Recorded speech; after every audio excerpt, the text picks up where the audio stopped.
Hello everyone, let's talk biology में आपका स्वागत है। और आज के इस वीडियो में हम बात करने वाले हैं एनिमल किंगडम पे, जो कि चैप्टर नंबर 4 है नीट के सिलेबस में। अगर हम एनसीईआरटी में देखें तो आज के इस वीडियो में हम इस चैप्टर के इंट्रोडक्शन पे बात करेंगे और आने वाले समय में जो बाकी टॉपिक्स हैं इस चैप्टर से रिलेटेड तो उन पे बात करेंगे। तो एनिमल किंगडम जो है, या इसको हम किंगडम एनिमेलिया कह सकते हैं, ये 5 किंगडम क्लासिफिकेशन में एक बहुत ही इम्पॉर्टेंट किंगडम है ऑर्गेनिजम्स का। तो अगर हम बात करें एनिमल्स जो हैं ये कैसे डिफाइन किए जाते हैं, तो एनिमल्स जो होते हैं ये यूकेरियोटिक ऑर्गेनिजम्स होते हैं, मल्टी सेलुलर होते हैं और जनरली मोटाइल होते हैं। डिफरेंट टाइप्स के मूवमेंट्स दिखाते हैं, लोकोमोशंस भी दिखाते हैं, राइट। तो ये जो एनिमल्स हैं इनकी एक ह्यूज डाइवर्सिटी है, प्रिटी ह्यूज डाइवर्सिटी है एनिमल्स की, और डिफरेंट फॉर्म्स और डिफरेंट स्ट्रक्चर्स ये रखते हैं। नाउ अप्रॉक्सीमेटली देखा जाए तो अभी तक एनिमल्स के बारे में जो जाना गया है वो कुछ अप्रॉक्सीमेटली 1.5 मिलियन स्पीशीज पाए जाते हैं। तो हैविंग सेड दैट कि इनकी बहुत ज़्यादा डाइवर्सिटी है, ह्यूज डाइवर्सिटी है और डिफरेंट फॉर्म्स में एग्जिस्ट होते हैं, तो इनको कन्वीनियंटली स्टडी करने के लिए इंडिविजुअल लेवल पे हमें एक मेथड डिवाइस करना पड़ेगा जो हमें हेल्प करे इनकी स्टडी में, ताकि हम इनको इंडिविजुअल लेवल पे स्टडी कर पाए। तो ऐसे एक मेथड को जिसमें हम एनिमल्स को डिफरेंट कैटेगरीज में क्लासिफाई कर पाए, तो ऐसे एक मेथड को क्लासिफिकेशन सिस्टम कहते हैं। क्लासिफिकेशन जो है ये एक बहुत ही इम्पॉर्टेंट फील्ड है, ब्रांच है बायोलॉजी का, जिसमें हम एनिमल्स को या बाकी ऑर्गेनिजम्स को आइडेंटिफाई करते हैं, उनको क्लासिफाई करते हैं और उनका एक नॉमेनक्लेचर जो कि एक साइंटिफिक नॉमेनक्लेचर होता है वो हम उनको देते हैं। तो एक और टर्म है, बिल्कुल रिलेटेड टर्म है, जिसको हम सिस्टमैटिक्स कहते हैं। तो सिस्टमैटिक्स जो है जहाँ पे एनिमल्स को हम स्टडी करते हैं in terms of their evolutionary relationship. तो अब जब टैक्सोनॉमी और एवोल्यूशन साथ में चलते हैं तो इसको हम सिस्टमैटिक्स कहते हैं। तो ये जो क्लासिफिकेशन वाला सिस्टम है ये सबसे पहले एरिस्टोटल ने जो है स्टार्ट करा था, तो इसीलिए एरिस्टोटल जो है फादर ऑफ टैक्सोनॉमी कहलाए जाते हैं। मॉडर्न टैक्सोनॉमी की बात करें तो कैरोलस लीनियस ने ये काम करा था।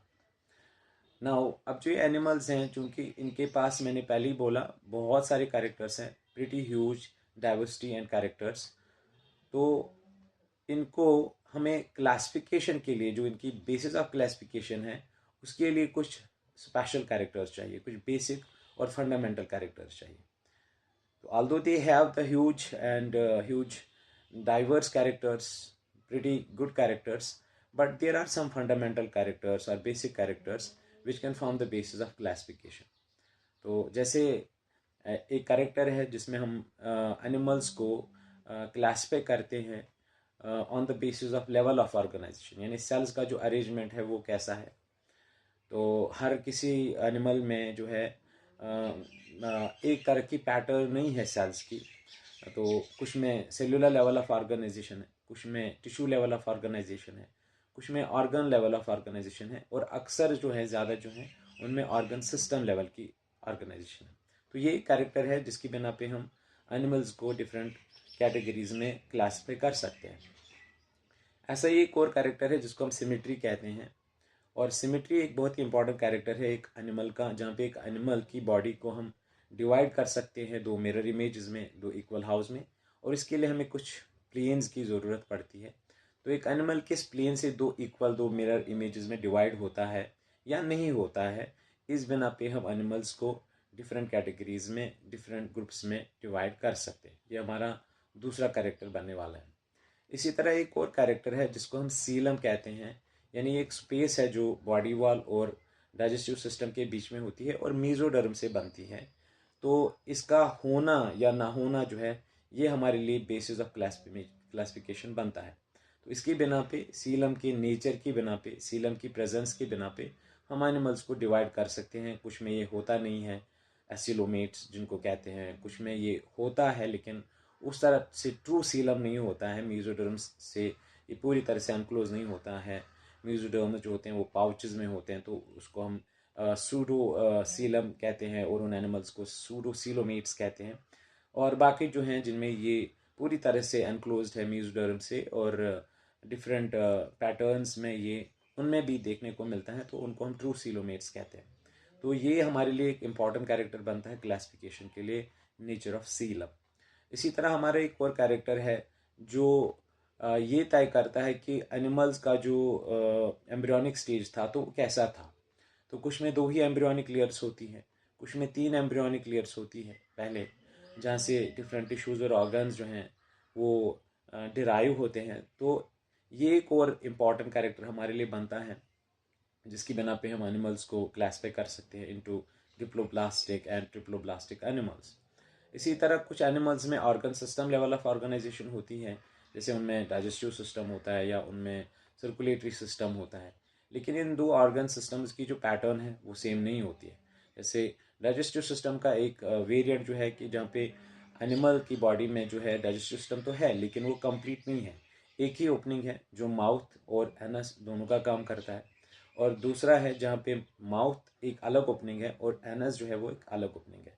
इसी तरह सर्कुलेटरी सिस्टम में एक वेरिएंट जो है, एक टाइप जो है वो है ओपन टाइप, जहाँ पे ब्लड जो है वो स्पेसेस में रहता है, साइनसेस में रहता है। और दूसरा है जहाँ पे क्लोज्ड सर्कुलेटरी सिस्टम है, जहाँ पे ब्लड वेसल्स में, आर्टरीज, वेन्स और कैपिलरीज में रहता है। तो ये कुछ कैरेक्टर्स हैं जिनकी बिना पे हम एनिमल किंगडम को बहुत सारी कैटेगराइज कर सकते हैं into different groups, different groups, different categories.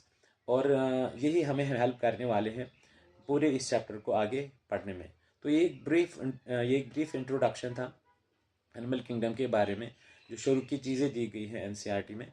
बाकी जो ये जो कैरेक्टर्स मैंने अभी कहे that are forming the basis of the classification, इनको हम एक एक करके बाकी वीडियोस में डिस्कस करने वाले हैं। होप है कि आपको ये वीडियो पसंद आया होगा, और अगर पसंद आया तो प्लीज़ लाइक और शेयर तो बनता है, और प्लीज़ फॉलो करें बाकी वीडियोस को देखने के लिए और बाकी इन्फॉर्मेशन को यू नो अचीव करने के लिए, बाकी इन्फॉर्मेशन को कलेक्ट करने के लिए।